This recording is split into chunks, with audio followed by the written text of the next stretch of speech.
Awesome. Omar, bro, I want to start with you. Okay. Your story is super duper intrigues me, man. Is it? So give yourself a little introduction and tell us a little bit about your story. Cool. So my name's Omar. I was born and raised in Saudi Arabia. I lived there for 19 years. I lived in like a giant, my dad worked for the biggest oil company in the world, and they're still the biggest, and he was a doctor for them, so I lived in like a mini America, which is why English is my first language. Oh, okay. Yeah, people are always like, how the fuck did you, why's your English good? Why don't you sound like an Arabic man? Why did you sound like that? And it's because that's my first language. I also speak Arabic, but yeah, I lived in that, and then I moved over here. Oh, sorry, I lived there, and then I moved outside of there into like the real Saudi Arabia, and then I went to high school outside of there, and then I moved over here when I was 19, lived in Chicago, and then lived in central Illinois. Went to school at ISU, and then I moved out here shortly, like 2 years after that. I worked in sales in downtown Chicago after that. Wow. So, yeah. What kind of sales? B2B sales, so business to business. I worked for Groupon actually, so like I would just call your business and I'd be like, hey man, get on our website, super popular website, and we'll essentially take a fee for every sale you make through us. So everyone that comes in is like, hey, I have a Groupon. We make money off that. Makes sense. So that's where my commission would come in.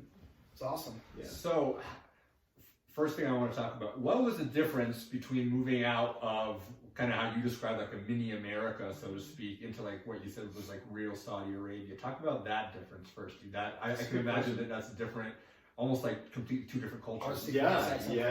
What did you guys? So what was that? What was that kind of like? Oh man, it was Take it was a culture shock. It was almost like moving out of America into Saudi Arabia because yeah, man, I went to like an all boys school. After that, I was in like a mixed American school, then I went to an all boys school, and it was just very, very fucking different. Most people didn't speak that well of English. I switched to a British school.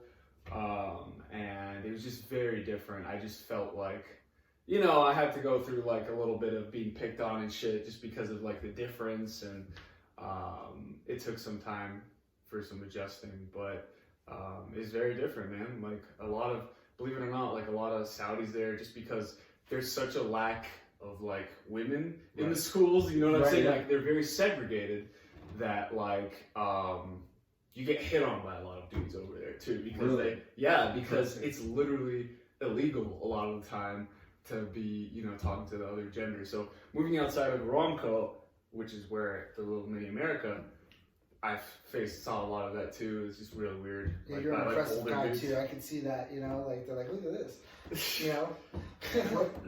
Was there any difference in like some of the things that I was thinking of, like traditional clothing? Did you have to like change the way you dressed? No, I had to wear like I had to wear a uniform to school. I didn't wear any traditional clothing because I'm not Saudi. Right. My family is from Palestine originally. I was born and raised in Saudi Arabia.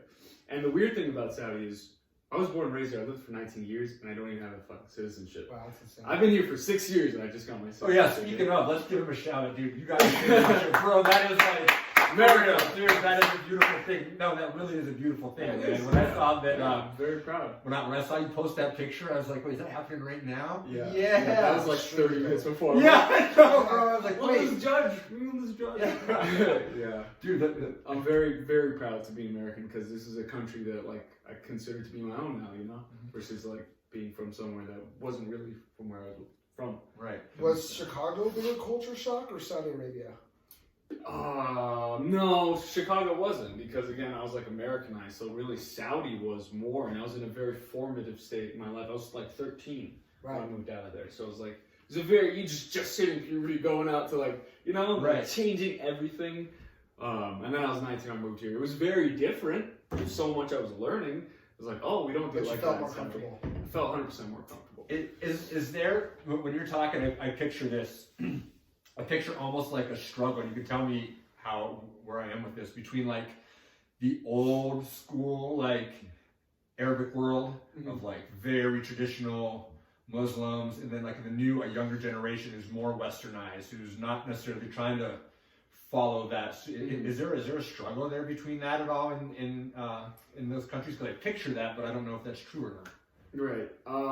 Does it make sense what I'm saying? Totally, man, Okay. and that's a great question. There totally is a struggle in the sense that there's like two different kinds of people. There's like cultural, traditional people, and there's people, I guess, like me that are more Americanized or Western, Westernized. whatever, yeah. Sure. And yeah, like I had that struggle within my own family. Like I'm like kind of the black sheep of the family a little bit. Like most of my family, I love them, Right. but they're very traditional. Gotcha. They love being in Saudi. Right. I have 5 siblings. My only sibling that's here is in Chicago, so they all want to be there. Right. They like it there. You're more of a progressive thinker. Yeah, exactly. They're more on the other side of progressive. They're more conservative. Exactly. Traditional. Conservative.